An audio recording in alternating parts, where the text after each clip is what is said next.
नाज़रीन, साबिक army chief की बेटी ने आज ऐवान हिलाकर रख दिया। ताकतवरों के सामने ऐसी तकरीर की, स्पीकर को इजलास मुलतवी करना पड़ा। इसे कहते हैं जुर्रतमंद घराने की बच्ची। आखिर इस बच्ची ने गुफ्तगू में ऐसा क्या कहा कि ऐवान में उधम मच गया। आइए पहली वीडियो देखें, फिर इस पर तफसील से बात करते हैं। गुलाम कौम की ना कोई सोच होती है और ना ही कोई बुलंद ख्याल। गुलामी का वो जमाना अपनी झलक दिखा रहा है। बस्ती की इन अथाह गहराइयों में जा धकेला। जब जुल्म जबर हद से बढ़ गया तो रहमत खुदावंदी जोश में आ गई। वो बुत शिकन जहाद के मैदान में आ गया। तारीख जिसको ढूंढती फिरती थी कूबकू, चलकर वो आप बज़्म महबा में आ गई। गुलामी और जुल्मत के इन घंघोर अंधेरों के दामन से आजादी की रोशनी। अस्सलाम वालेकुम, मेरा नाम कैडेट फातिमा जहांगीर है और आज मुझे ये एजाज हासिल है कि मैं इस ऐवान में अपने प्यारे पापा जान के साथ इस जगह मौजूद हूँ। खुदा करे कि मेरी अर्ज़े पाक पर उतरे, खुदा करे कि मेरी अर्ज़े पाक पर उतरे वो फसले गुल जिसे अंदेशा ज़वाल ना हो। आज के इस मुअज़्ज़िज़ ऐवान में मुझे जिस मौजू पर लब कुशाई करने की दावत दी गई है वो है तू निशाने अज़्म आलीशान। जनाब स्पीकर, कहने को तो ये एक मिसरा है जो हमारे कौमी तराने में शामिल है, मगर इसके मफाहिम और मतलब को बयान करना किसी दरिया को कोजे में बंद करने के मुतरादिफ है। मुअज़्ज़िज़ पार्लियामेंटेरियंस, आइए जरा चश्मे तसव्वुर को माजी में ले चले जहां पर्दा अफकार पर गुलामी का वो जमाना अपनी झलक दिखा रहा है जब मुसलमानान हिंद अंग्रेज साम्राज्य की महकूमी की चक्की में पिस रहे थे। जनाब स्पीकर, ये वतन पाकिस्तान उस वक्त मुआशी, समाजी, सकाफती और मजहबी इस्तेहसाल का शिकार थे। हिंदुओं की चालबाजियां और मक्कारियां बल में अरूज पर थीं। तालीमी जवाल ने मुसलमानों को पस्ती की इन अथाह गहराइयों में जा धकेला जहां ना कोई रोजन था और ना ही कोई दरीचा। जनाब स्पीकर, गुलाम कौम की ना कोई सोच होती है और ना ही कोई बुलंद ख्याली। ऐसे में जहाने ताजा की नमूद कैसे होती है? मुअज़्ज़िज़ पार्लियामेंटेरियंस, अफकारे नू की आमद कैसे होती है? जब जुल्म जबर हद से बढ़ गया तो रहमत खुदावंदी जोश में आ गई और कायदे आज़म मोहम्मद अली जना इस डूबती कश्ती के रहबर और रहनुमा बनकर आए।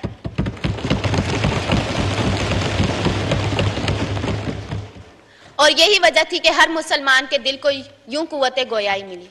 वो बुत शिकन जहाद के मैदान में आ गया, वो बुत शिकन जहाद के मैदान में आ गया, तूफान तंद तेज बयां में आ गया।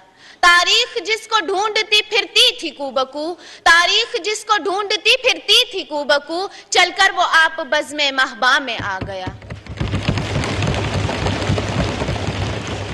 आजादियो जहाद की कहता हुआ आजा, आजादियो जहाद की कहता हुआ आजा, मस्जिद में आ गया वो शबिस्ता में आ गया। वो आ गया था जिसका इंतजार, वो आ गया था जिसका इंतजार, अंधे बहार अपने गुलिस्तान में आ गया। वो बतले जलील, नकीबे हक और बरके बेअमा बनकर अंग्रेजों पर बरसा। हिंदुओं की सियासी कलाबाजियों को अपनी फकीदुल मिसाल और सियासी बसीरत से नाकाम बनाया। गुलामी और जुल्मत के इन घंघोर अंधेरों के दामन से आजादी की रोशन सुबह तुलू हुई और 14 अगस्त 1947 को दुनिया के नक्शे पर पहली इस्लामी नजरियाती रियासत कायम हुई। जी हाँ, मेरा प्यारा पाकिस्तान जो कायद के बुलंद हौसले, अवलुल अज़्मी और अज़्म आलीशान की जिंदा मिसाल है। आइए आज हम सब मिलकर ये अहद करें कि हम हिम्मत जवां रखेंगे, मकासिदे जलील रखेंगे और अफकारे नू से इस वतन की तामीर और ताज़ीन को हर्जे जां बनाए रखेंगे। क्योंकि एक हुए थे तो बना था ये मुल्क, एक हुए थे तो बना था ये मुल्क, एक रहेंगे तो बचेगा ये मुल्क। पाकिस्तान के कारखाने बंद हो गए हैं, पाकिस्तानी पाकिस्तान छोड़ छोड़ के बाहर जा रहे हैं और ये सेलिब्रेट कर रहे हैं कि हमने रेमिटेंस रिकॉर्ड आ गई हैं। ये वाहिद मुल्क का दुनिया की 20 बड़ी मौशतों में, 40 बड़ी मौशत में कोई मुल्क ऐसा नहीं है जिसकी रेमिटेंसेस उसकी एक्सपोर्ट से ज्यादा है। ये शर्म की बात है कि हमारा जो तमाम आमदनी वो पाकिस्तान के कारखानों से नहीं है, पाकिस्तान के मजदूरों से नहीं है। वो पाकिस्तानी जो मजबूरी में पाकिस्तान छोड़ के बाहर जा रहे हैं उन पे आप ये मुल्क चला रहे हैं।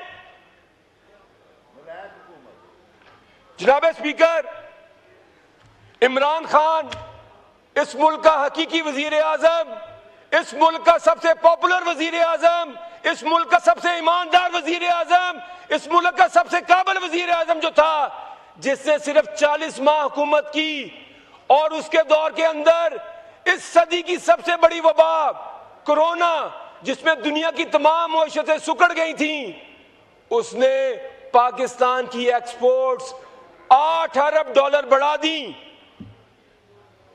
24 अरब डॉलर से 32 अरब डॉलर कर दिए। और ये तजर्बाकार, ये 40-50 साल से जो हुकूमतें कर रहे हैं, इन्होंने पिछले 4 साल के अंदर एक्सपोर्ट्स 2 अरब डॉलर कम कर दिए हैं। और अभी ये कह रहे हैं कि हम अगले साल 3 अरब डॉलर एक्सपोर्ट बढ़ा देंगे, और ये नहीं बताया कैसे बढ़ाएंगे। ये वैसे एक लतीफे वाली बात यह है कि जब मैं ओ लेवल्स में था तो इनका एक वजीर नो प्लानिंग, उन्होंने एक विजन 2020 निकाला। वो विजन जब हम 2020 में आए तो विजन 2035 निकाल दिया है, और जब हम 35 में जाएंगे तो 47 आ जाएगा। ये ऐसे ही है कि किसी बच्चे से आप पूछें कि आपने पहली क्लास में कितने नंबर लेने हैं, वो आगे मैट्रिक की बात शुरू कर दे। तो इन्होंने कहा कि 2029 के अंदर पाकिस्तान की एक्सपोर्ट हम 60 अरब डॉलर करेंगे। अगले 3 साल के अंदर ये पाकिस्तान की एक्सपोर्ट को डबल करेंगे। मुझे तो आप ये बताएं कि इसका मतलब है कि, और इन्होंने खुद टारगेट रखा है इस साल 32.9 अरब का। तो मुझे आप ये बताएं कि आप 25% आप कह रहे हैं एक्सपोर्ट ग्रोथ करेंगे, और कैसे करेंगे? आगे आ जाएं आप। इन्होंने कहा कि ये बजट बड़ा बैलेंस बजट है।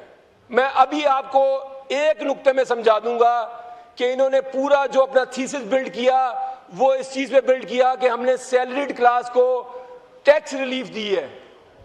सैलरीड क्लास को जो टोटल टैक्स रिलीफ है जनाब स्पीकर, वो 60 अरब रुपया है।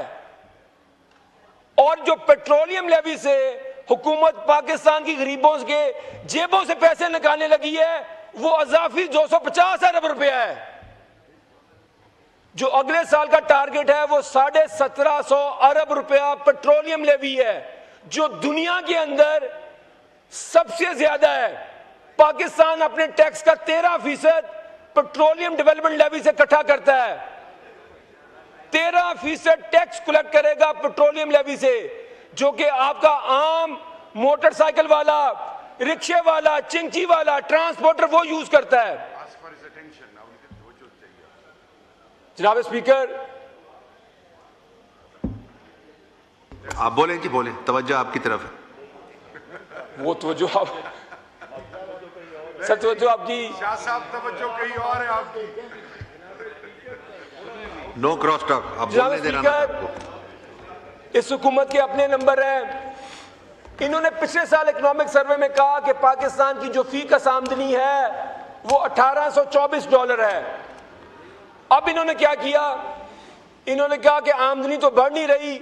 इन्होंने कहा नहीं नहीं, हमारी जो पिछले साल आमदनी थी वो 1824 डॉलर फी कस नहीं थी, वो 1751 डॉलर फी कस थी, और इस साल हमारी की फी कस आमदनी 1901 डॉलर है। टैक्स रेवेन्यू बढ़ गया है। जनाब स्पीकर, तवज्जो आपकी चाहिए सिर्फ। तवज्जो इधर रखें शाह साहब। ये बातें होती रहेंगी जनाब स्पीकर, इधर तवज्जो करें। इन्होंने कहा जी हमारा नॉन टैक्स रेवेन्यू बढ़ गया है। अच्छा, वो नॉन टैक्स रेवेन्यू बढ़ा कैसे है ये भी जरा सुन लें। स्टेट बैंक ने जो मुनाफा कमाया, वो मुनाफा कैसे कमाया? उसके अंदर इजाफा हुआ, 170% इजाफा हुआ। ये सुनने वाली बात है, इसको भी चैलेंज करें आप। उसके अंदर इजाफा हुआ, जो स्टेट बैंक का मुनाफा है उसके अंदर 170% इजाफा हुआ। वो इजाफा कैसे हुआ? क्योंकि आपने कर्जे बहुत ज्यादा लिए, उसके ऊपर जो आमदन हुई वो इन्होंने कहा ये हमारी आमदनी है। वो ये आमदनी चेक करें आप।